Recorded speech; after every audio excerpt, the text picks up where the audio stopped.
Oh gosh, I don't know where to start. Okay. Um, How about we start with your name? my name is Ray Bourhis, Where are you from originally? New York, New York, New York? New York City. I don't remember much about my childhood. Uh, the interesting stuff started after college, actually. And where did you go to college? I went to undergraduate school at Ohio State and law school in Berkeley. Very cool. I heard you had some involvement with the mascot at Ohio State. Oh yeah, I invented Bruce Buckeye, the Ohio State mascot. How did you come up with that?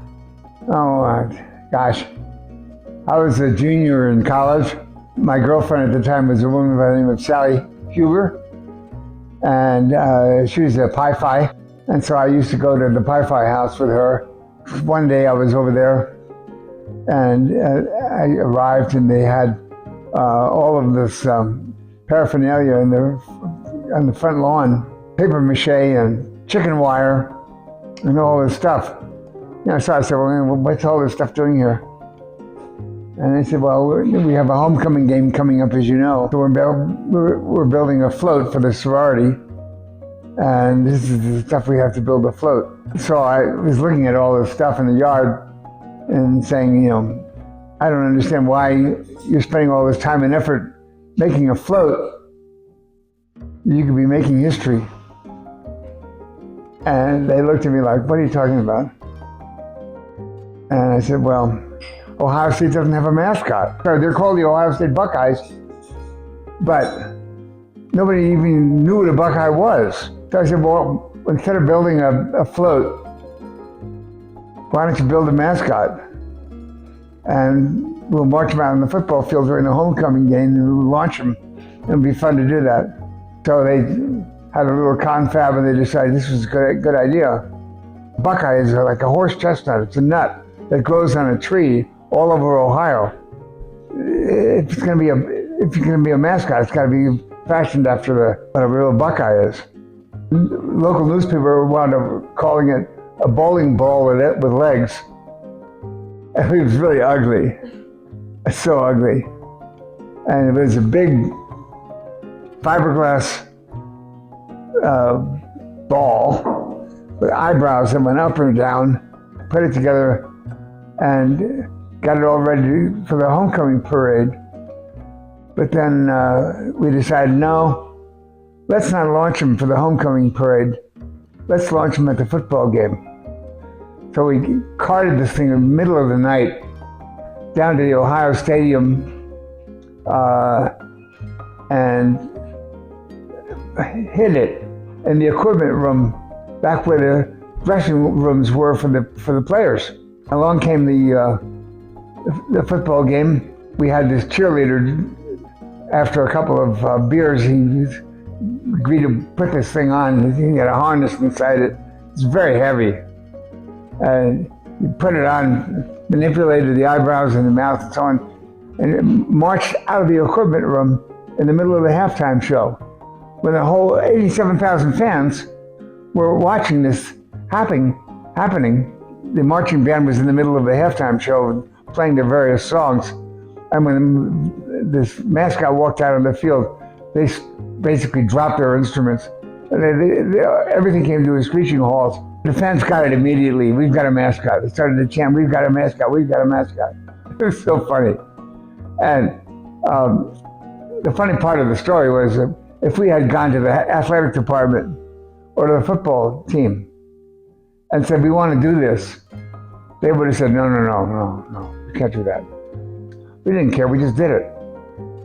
And when he left the field, the fans started to chant, we want the mascot, we want the mascot.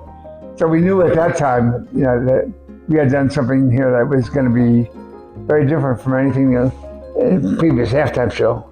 The Buckeye had raised more money in scholarships for the university than anything that the university had ever done in its history. And I look back on it, it launched my career, I guess, as somebody that would just take the bull by the horns and do things on my own without getting permission from anybody. After I graduated, I took a job teaching in southeastern Ohio, area of the state called Appalachia. I had these young kids that I was teaching on a course that I called political English. I was a very young guy, just graduated from college, and they were young students in high school. And I loved teaching there. I loved being with them. And I continued doing the same thing, breaking the rules. The kids were, had certain rules they were supposed to follow. I told them, in my classroom, you don't have any rules. And I became a very popular teacher for that reason. What I really cared about was Robert Kennedy, who was at the time the United States Senator. And people were urging him to run for president against Lyndon Johnson. And I wrote him a note. And if I had any idea how unlikely it would be that my note would wind up in front of him, I never would have sent it. Well, somehow or other, my note got to him, and I have a photograph of him reading it. And what my note said is that I'm teaching these kids in Appalachia, and they have nothing to do during the summer. Why don't we set up a program for them to work on Indian reservations during the summer months? Give them something to do. Give them some experience about how to deal with social problems. And, well, I didn't realize it. He read my note. He wrote back a note that I have over there. My congratulations to the kids who are going to be working for the Indians this summer because they have contributed much to us also. And he has his staff call me in Ohio. He said, Senator Kennedy is very interested in your project. And so I went, I was so happy.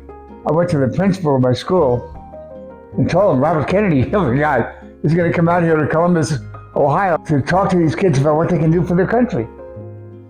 And the principal was a very conservative Republican guy. And he said, no, nothing doing. He said, I order you not to do this. I said, you don't order me to do anything. Who do you think you are?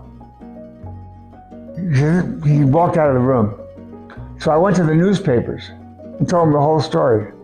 And the newspaper reporter said, oh my God, you've got Robert Kennedy coming out here to talk to a bunch of kids in Appalachia, and the principal wants to veto the project? Yeah, he said, this is the story. So he wrote a big story. So I got fired in the parking lot the next day. And he was waiting there for me to show up. I had to figure out what I was going to do at that point. So I called my new contacts in Bobby's office in Washington, told them the whole story. And they said, oh my God, what are you going to do? What are you going to do for a job? I said, tell Bobby to run for president and give me a job. They said, well, stay tuned. And a couple of weeks later, he declared that he was going to run for president. I got a telephone call from Bobby's office. And you really want to work for the campaign? I said, you bet. I said, okay. And here I was out of nowhere, just like Brutus Buckeye. Out of nowhere, there was an Ohio State mascot, became an icon for the university. And the same thing was true for Robert Kennedy. It was great. And I have 100 stories about the campaign. These things were going so well until, of course, the assassination came.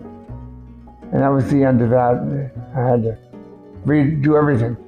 A couple of years later, I decided to go to law school because I decided the way to change the world was go to law school. And so I wound up at UC Berkeley. I had started a public interest law firm at UC Berkeley, and which was a way that for students contribute money and student power to do projects of one kind or another. And Ralph Nader came out and supported this. And it was amazing to see how that grew and took on a life of its own as well. So then from that point forward, I went on to become a public interest lawyer, suing insurance companies. And we did very well. We made a lot of money, and everything worked out just fine. But that was how this whole history that started with Brutus Buckeye evolved. And I learned my big lesson was, if you have an idea, follow through on your own. Don't wait for people to endorse you.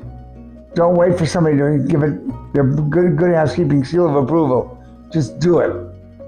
And that's what I've done my whole entire life. Just doing it.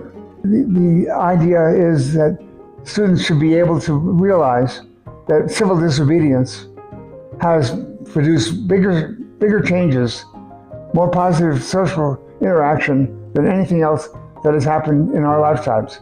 I think that that's the most important thing, most important lesson I can try to convey to young people, for them to be able to realize the power that they really have, and how important it is to exercise that power. I think that we have to find a way to give kids the confidence to understand how powerful they really are.